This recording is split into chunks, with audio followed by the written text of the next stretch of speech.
Tine chikumbiro tinomukumbirai, tinoziva kuti mwese muda kuona umwe wedu echibuda apa echiuya, handiti wamwe waruda kutora mavhidhiyo, mwese muri namba 1, hapana namba mushwe, asi odha ndechatiita kuti tese unamba 1 hwedu tibude zvakadini zvakanaka. Kana tumbi wobuda, bhokisi robuda kubva uko, musazomhanya wovhariramwe. Imwi marefri bhora renyu munotomisa vanhu kuti mutambo ufambe zvakanaka. Toziya tasiya imwe timu uko yatasiya mota yaita breakdown.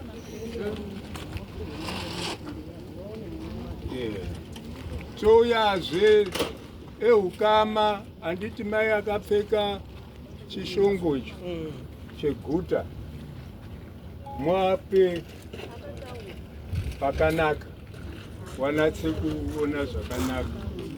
Tanga tabvumirana kuti kana ouya tochimbani guta raMwari. Musure mwezvo kuya anotinamatira, anotipa munamato, kukumbira kuna Mwari nzira yake ifambe zvakanaka. Nona anoziya, anotibatsira nemunamato.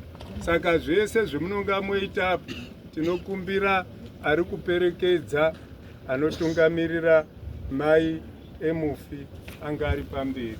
Totapo moguma neichocho, zororai kumulanda. Authorized financial what chirungu kaicho. Musingaperi.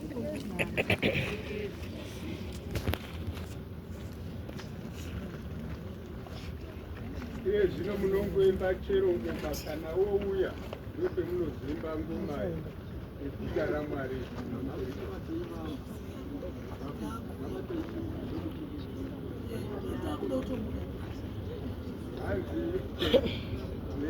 Kukumbira kuna Mwari, wafara ndizvo, ndona mwakutodaisawo kunga zvaita, ndo mafambisirwo engoma yacho.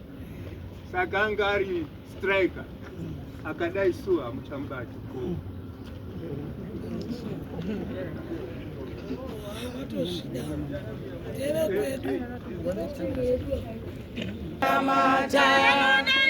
Kunamata chete, kunamata, kunamata, kunamata chete, kunamata, kunamata, kunamata chete, kunamata, kunamata, kunamata chete, kunamata.